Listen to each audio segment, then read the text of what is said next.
Alrighty, welcome back for chapter 3. Scarlett. This is such crap. That's what my baby brother is thinking. I can see it all over his face. He won't actually say it, because Tyler Jones doesn't curse. Because Tyler Jones, squad leader, first class, doesn't curse. Tyler Jones doesn't do drugs or drink or do anything we mere mortals do for fun.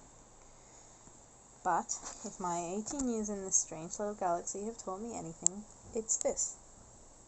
Just because you're not saying it, doesn't mean you're not thinking it. We're sitting on a mezzanine above the arboretum. Well, Kat and I are sitting anyway. Tyler's pacing back and forth, trying to come to grips with the thought that his last 5 years of work just got flushed down the recycler. He drags one hand through his golden blonde hair, and as he walks past me for the 700th time, I notice a small scuff mark on his normally immaculate boots. Yeah, he's really taking it hard. The dome above us is transparent, letting in the light of a billion distant suns. The garden below is a mix of flora from across the galaxy, swirls of Regalian glass vine and orbs of Pangean dusk bloom, and blossoms of sea and crystal from the still sea on Artemis IV. The Arboretum is probably my favourite place in the whole academy, but the splendour seems kind of lost on my dear baby brother right now. Can't blame him, really. It's not the end of the way, Ty, I venture. Yeah, but you gotta admit, it's bloody close, Kat replies.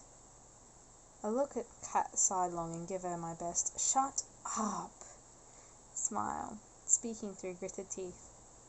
We should look on the bright side, Kat. Come on, Scar, Kat says, ignoring my smiles. Shut upness. Everyone knows Ty got robbed. He's the most decorated alpha in our year, and now he's stuck with the jank and chaff no other squad leader wanted to touch. Not to feed that rampant ego of yours, I sigh, but you're the best ace in the academy, Kat. Hang on, have I already read this? Okay, turns out I had not read that bit. I must have just read it to myself the other day and then forgotten about it. Not to feed that rampant ego of yours, I say, but you're the best ace in the academy, Kat. You may be counted as neither jank nor chaff. Cheers, she smacks, but I was talking about you and the others. Oh, stop. My poor heart. Aw, hug? Kiss. No tongue this time. Catherine Brannock is my bunkmate here at Aurora Academy. She's the yin to my yang, the half-empty glass to my half-full, the mint chocolate chip to my strawberry triple ripple. She is also Tyler's and my oldest friend. Ty pushed Kat over on our first day of kindergarten. She broke a chair over his head in retaliation. When the dust settled, my baby brother ended up with a nice little scar on his right eyebrow to go with his killer dimples, and a friend whose loyalty is pretty much unquestionable. She's totally not into him, in case you were wondering. That O'Malley girl was stuck in the fold for 200 years, Kat continues. The brass should be pinning a bloody medal on Ty for rescuing her, not saddling him with a squad of no-hopers. No-hopers, I say. You know, you're lucky I'm such a soulless shrew, otherwise you might be at risk of, quite possibly, maybe, hurting my feelings.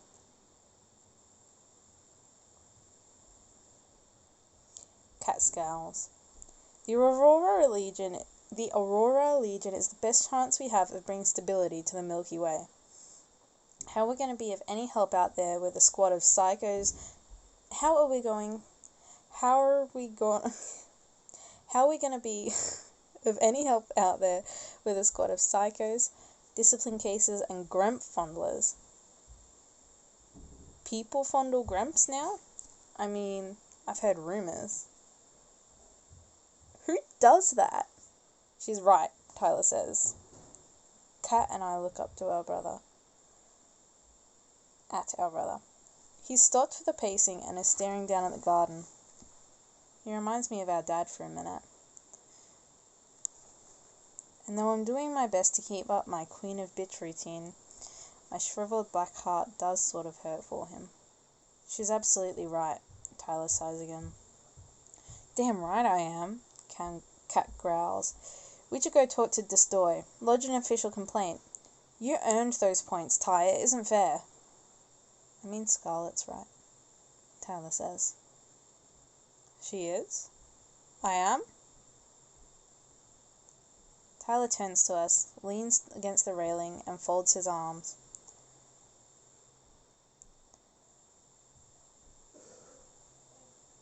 I shouldn't have been out in the fold in the first place. It was my mistake. Ty, you risked your... No, Kat, Ty says, looking at his bestie. I know you had your pick of squads, and I won't ever forget that you stuck with me. But the draft is done. It wouldn't be fair to ask for special treatment. I've got to go the way. Sigh. Know the way. Show the way. Go the way. That's what all good leaders do, according to our dad. Our dad, the great... I think he is also dead. The great Jericho Jones. And those are the words Tyler lives by. They're the reason he spent his whole life looking after me and everyone around him. They're the reason he joined the Aurora Legion in the first place. And normally, hearing him say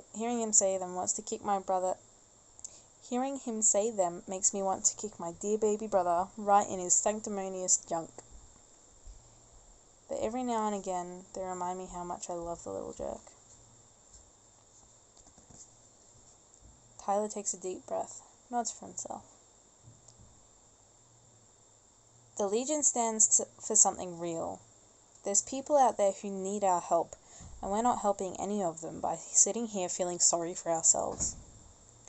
I've still got the Legion's best pilot in my squad. He smiles at Kat, giving her a double shot of dimples. That's a start, right? Kat doffs an imaginary cap. Bloody great one, if you ask me. Ty winks in my direction. My diplomat isn't totally incompetent. Respect your elders, brother mine. You're 3 minutes older than me, Scarlett. 3 minutes and 37.4 seconds, bro. You know I hate it when you call me that. Why do you think I do it? But I stand up slow and offer him a wry salute. Legionnaire Scarlett Isabel Jones, reporting for duty, sir. Tyler salutes back, and I just roll my eyes. The highest ranked alpha in Aurora Academy, he says. The best ace, a killer face. That sounds like the makings of a squad to me. I mean, we're part of an elite military school with the best students from across the galaxy, right? How bad could the rest of the crew I've been saddled with actually be? Kat and I exchange an uneasy glance. Yeah, about that. Time skip. She's a psychopath, Tyler declares. Technically, she is more of a sociopath, I reply. Look at these disciplinary actions, Scarlett. I read them when I compiled the file for you. Thanks for noticing. Kat, Tyler and I are walking down Sea Promenade through the early morning crowd. The place is always a hive, but today it's especially busy with the newly promoted Legion squads being shipped out to their first assignments. Everyone in the crowd is military. Etruscans and Terrans mostly, rubbing shoulders with us in our scandalously drab uniforms. I swear, the person who designed these things must have considered being boring an interstellar sport. I'd rather give the great ultrasaur of Abraxas 4 a foot rub than wear one. The cut is okay, I suppose, plaited and plated and form-fitting. But the ugly is an ugly... But the ugly is an ugly shade. But the colour is an ugly shade of blue-grey, and with a shiny Aurora Legion logo on the chest, and a single bright strip across our shoulders and cuffs to denote our divisions. Blue for the Leadership Corps, white for Kat and her fellow aces, green for the Brains and the Science Division, purple for the Gearheads, red for the tanks, and lucky me, a bright sunny yellow for the Diplomat Corps to match my bright sunny disposition. I do what I can to lighten things up. My hemline is 5 centimeters higher than regulations technically allow, and my bra probably defies Newton's law of universal gravitation.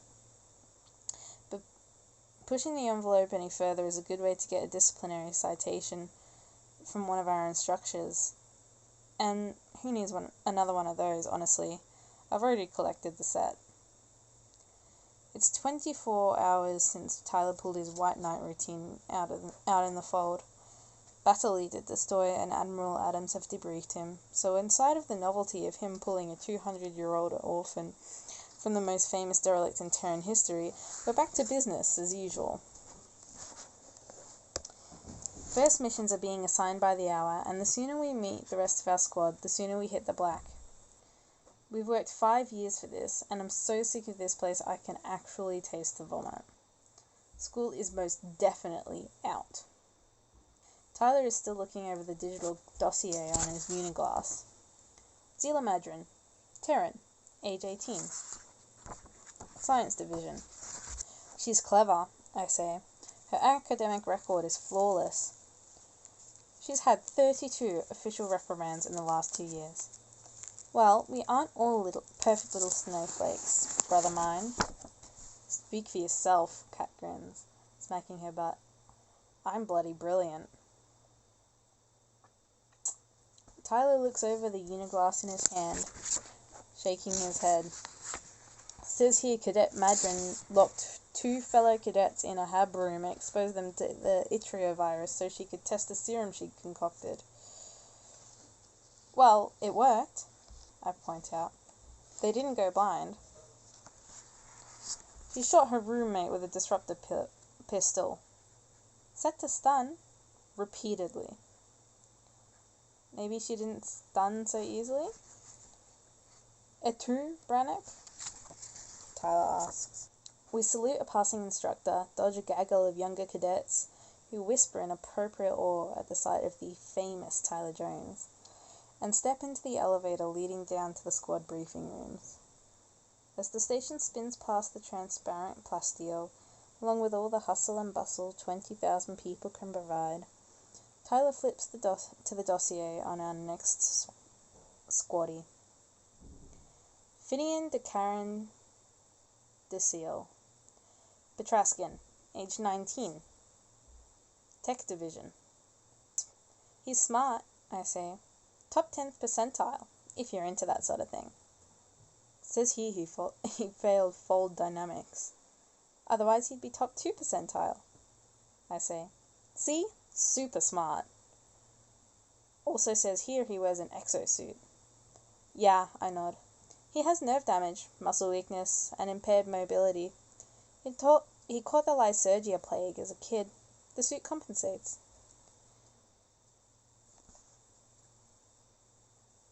Fair enough, Tyler nods. But if he's so smart, why did he fail fold dynamics? The final exam was a group exercise. So? So, you'll see. Cat sighs. We step out of the elevator, work our way through the crowd, and a few corridors later arrive at our allocated briefing room. The walls are aglow with displays, star maps denoting galactic territories, daily feeds about the Sildrathian Civil War, digital footage of the refugee fleets emerging on the edge of Terran space. The smart glass table dominates the room, the sigil of Aurora projected on the surface. along with our motto, "We the Legion, we the light, burning bright against the night." And on opposite ends, literally as far as they can possibly be, are two of our new squad mates. Zila Madron is a Terran. She's even shorter than Kat, with dark brown skin and long, tight black curls. The green stripe of the science division across her shoulders does nothing for her complexion, but if cute could be weaponized, she'd be a pretty good candidate. There's something about her stare, though. Like there's no one home behind those dark eyes of hers. But hey, at least she's not carrying a disruptor pistol today. Leaning against the far wall, our second squaddie is almost the mirror of our opposite of our first. Like all Batraskins, his skin is the white of bleached bone. The only bright colour on him is the purple stripe of Tech Division on his uniform. His eyes are bigger than a human's, and the protective contact lenses he wears over them are totally black. His bones are the kind of long and thin you get growing up in 0G, and that makes him unusual. Batraskins love to travel, but almost all of them are reared on their home planet of Trask. Finian's file says he spent a lot of his childhood on off-world stations. He has short, spiky hair, with just enough product to make it look like he might not use product at all. But he doesn't fool me. The most notable thing about him is the light exosuit mentioned in his file. It's made of a silvery metal, a half shell covering his back, his arms, and legs, fitted with articulated sleeves, gloves, and boots. It's state-of-the-art tech, and its movement is fluid, almost soundless. But even if I hadn't read his background, I'd still be able to tell the suit is handling most of the hard work for him. Tyler looks at the pair, offers them a picture-perfect salute. "Good morning, Legionnaires." They both just stare at him, Zila as if she's counting all his atoms one by one, and Finian as though he just got served a dish that looks nothing like the pretty picture on the menu. Still, he's the one that moves first, lifting one hand in a half-assed salute. Sir.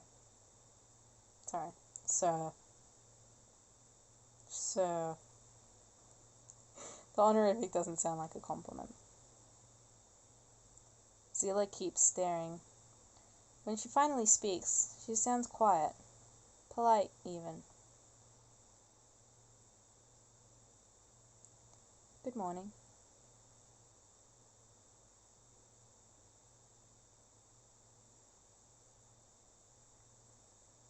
Tyler turns to me, eyebrows raised. "Aren't we missing someone?" "Your guess is as good as mine, dear brother."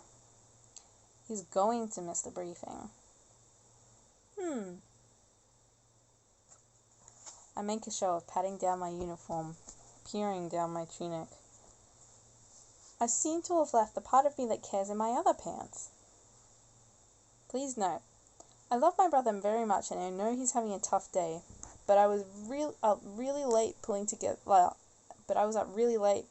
last night pulling together his dossier, and I haven't had my caffeine yet, and I'm normally not this mean to him. Wait, who am I kidding? Ty makes a face and gets down to business.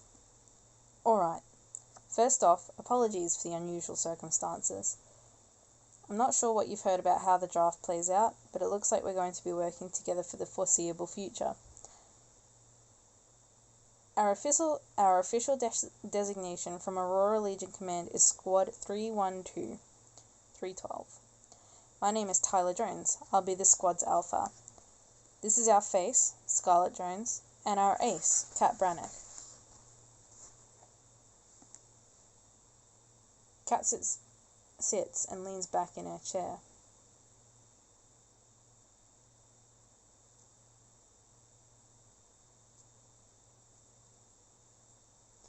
Call me Zero.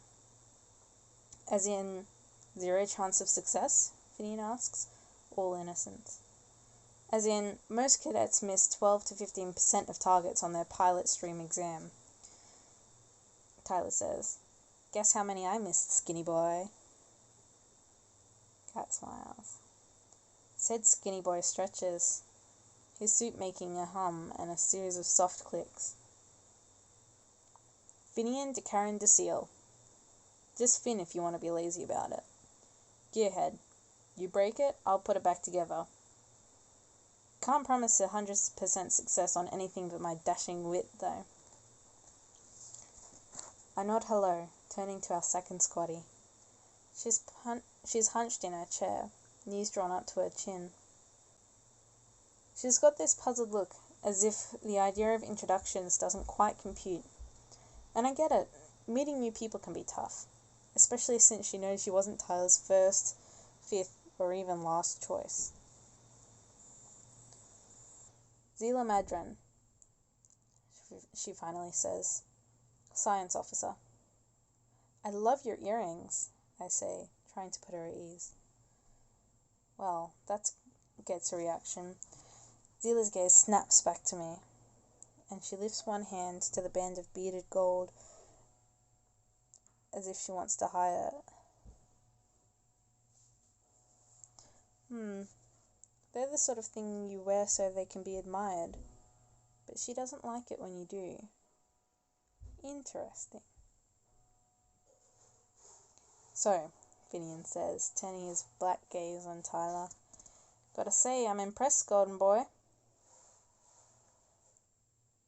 There was a pool running on how long you'd be crying in your bunk before you pulled it together and gave us a rousing speech. To be honest, I had you down for this time tomorrow. Testing the water, trying to push Ty's buttons. How much did you bet? My brother asked. 50 creds. Gambling is against Academy regulations, Tyler points out. And only a bloody idiot bets against Tyler Jones, Kat adds.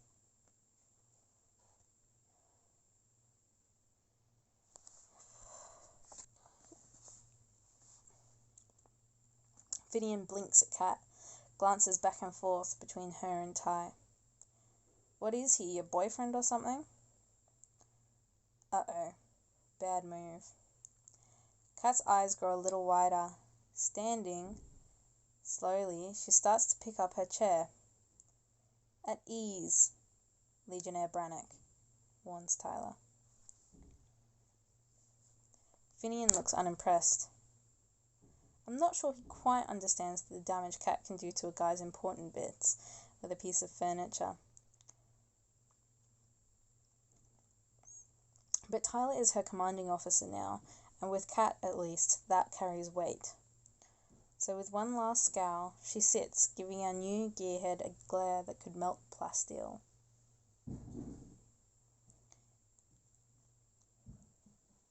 Plasteel, as in plastic and steel. Plasteel.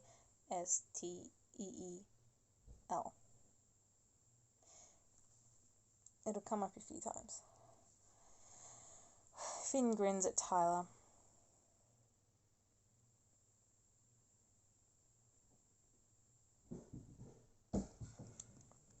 Hey, is it true what they're saying about you? Probably not, Tyler sighs. What are they saying? That you blew your spot in the draft, rescuing some civilian out in the fold? That's classified, Tyler replies. I'm not allowed to talk about it. So it is true. You're just a regular, what is it you Terrans say? Boy Scout? A regular little Boy Scout? Zila, it seems, has had enough of this conversation.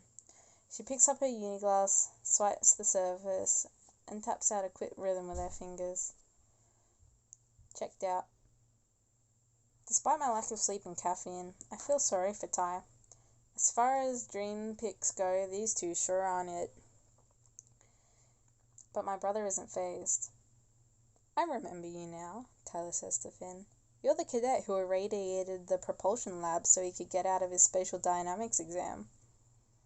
Technically, everyone got out of their spatial dynamics exam. You were that frightened of failing, huh? Are we bonding right now? I feel like we're bonding, Finn asks. You're also the kid I see sitting alone in the mess hall every chow break. Tyler turns to Zila. And you, I don't see at all. But like it or not, I'm your CO now, and we're stuck together for the next 12 months. So you can buckle up and enjoy the ride, or play the tough guy and spend the next year cleaning latrines. Your choice, Legionnaire. Ultimatum. Nice play, baby brother. Finian stares just long enough to save face, but really he's got no other move here and he knows it. So, slowly, and as sloppily as he can, he salutes. Sir, yes, sir. And what about you, Legionnaire Uniglass? Zila looks up from the device in her hand, tilts her head, and blinks once. I understand, sir. Tyler nods, all business. Alright then. I don't know where our tank is, but I've got reports to file. Our mission briefing is at 8 a.m. tomorrow. Well, 0800 tomorrow. With any luck, Command will send us somewhere we can do some good. Don't be late. Squad dismissed.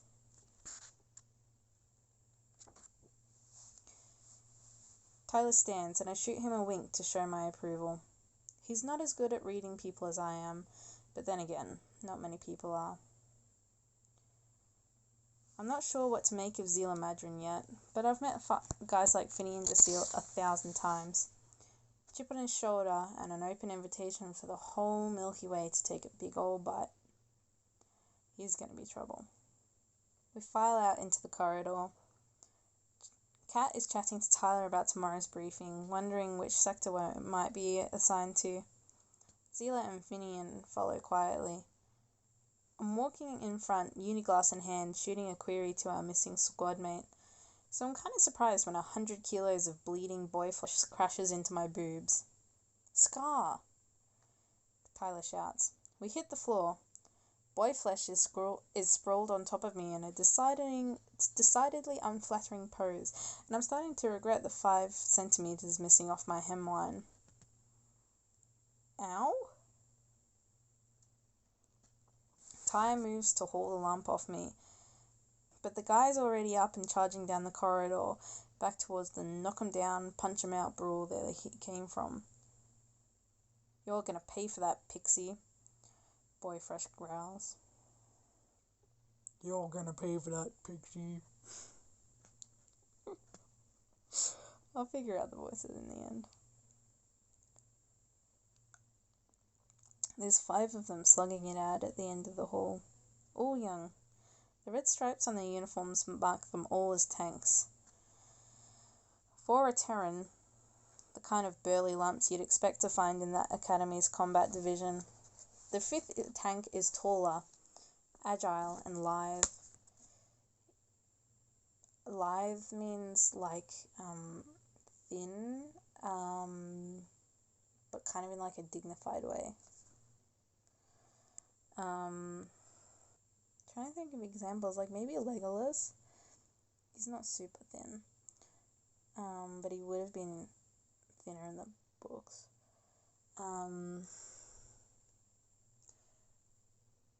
I like actually that guy from Avengers.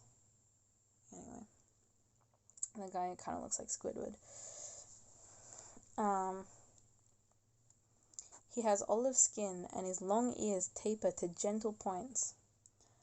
Silver hair is tied back from his face in 5 long braids, spilling down over his shoulders. His eyes are the kind of violet you only read about in stories, and his cheekbones are sharp enough to cut your fingertips on. He'd be beautiful if it wasn't for the blood splattered on his fists and face. Still, there aren't many in the academy, so it doesn't take long to realize he's Sildrathi,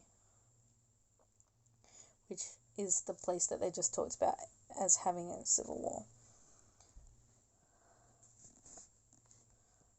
Nelada vo'esh, he says calmly, raising his bloody hands.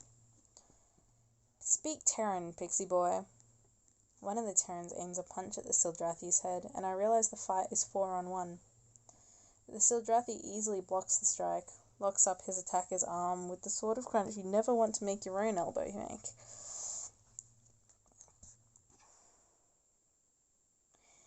And he flings them at a girl built like an armoured troop carrier, sending them both tumbling. Esh, he says, backing up a step. Esh tar. Hey, Tyler shouts in his best voice of authority. Knock it off. Tyler's voice of authority is pretty good, but still nobody listens. The Sildrathi takes a punch to his jaw, lashes out with his fingertips into his assailant's throat. The guy drops with a gurgle, and in a move that makes even Cat wince, the Sildrathi stops him right in the fun factory, eliciting a high-pitched scream. His face is totally serene. His face totally serene. The Sildrathi weaves below a punch, drops another cadet with a kick to his knee, and even though it's 4-on-1, I start to realize, make his breath, Cat murmurs. He's winning. The Sildrathi gets smashed against the bulkhead, opening up his brow. Dark purple blood spills down his face. He strikes back, moving like he's dancing, those long silver braids streaming out behind him. Tyler roars, "Break it up!" and wades in, pulling one of the bleeding Terrans back. Never one to miss a brawl, Cat jumps in as Finian helps me to my feet. Well, it's nice to know station security are on the job, he says cheerfully. The brawl dissolves into chaos, flying fists, and bilingual curses. The Sildrathi drops the last Terran with a flurry of strikes to his face, chest, and groin, and as the guy falls, Tyler claps his hand on the taller boy's shoulder. It's a rare mistake on my baby brother's part. Sildrathi don't like to be touched without permission, as a general rule. Hey, ease up. 3 things happen pretty much simultaneously here. First, the actual sec team SEAC, as in security team, finally arrives. They're kitted in tack armor and armed with stun batons, affectionately known as 6 sticks, since you tend to puke when you get shocked with one. Second, the Sildrathi punches Ty right in the face.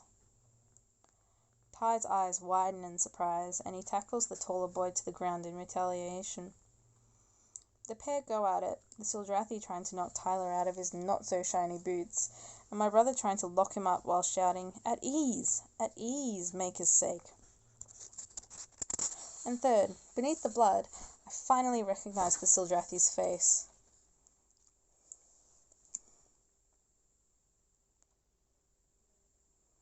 Oh, this is not good, I whisper. I don't know, Finian smiles, first studying the Sildrathi, then taking a look at me. Looks pretty good from here. Oh, please, I reply, rolling my eyes. The sec team guys hit everyone moving with their 6 sticks. Copious vomiting ensues. As Cat protests, they start slapping combatants in mag restraints. Finian doesn't move from my side, and Zila stands behind us, watching with a blank expression as the team gets ready to haul everyone off to the brig. But holding my bruised ribs, I step forward with my best smile to diffuse things. I didn't spend my diplomacy classes sleeping, after all. I took my afternoon nap in astrometrics instead. Hey, Mr. Sanderson. I smile. The sec team leader glances up from securing Tyler. I mean, Lieutenant Sanderson, I say, smiling wider. Well, Scarlett Jones. Should have known you'd be caught up in this. Are you implying I'm a troublemaker, Lieutenant? I put my hands on my hips and pout. 'Cause I'm offended. Relax. It's not what you're thinking. And ill, by the way. How's Jamie doing? I ask. He's good. Back on Terra with his mum. Jamie Sanderson. Ex-boyfriend number 37. Pros, good kisser. Cons, likes jazz. Tell him I said hi. Shall do.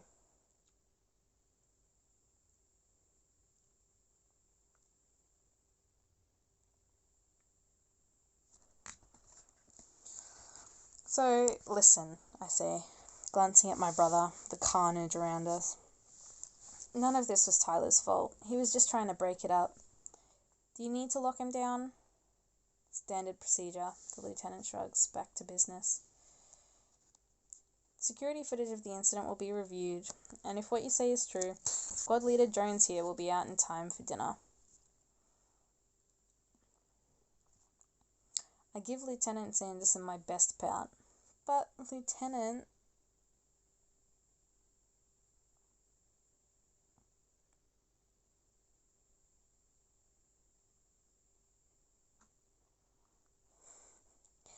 It's okay, Scar, Tyler groans, trying to hold back his vomit. I'll be fine. The officers pull everyone to their feet, careful to avoid getting puke on their uniforms. The cadet with the broken arm is whimpering in pain, and the guy whose soft parts got stomped on isn't even conscious. As Lieutenant Sanderson cuffs him, I can see the Sildrathi's pretty face is glistening with dark purple blood. Tyler's blood is smudged on the Sildrathi's knuckles, bright red. That was a cheap shot, Tyler says to him.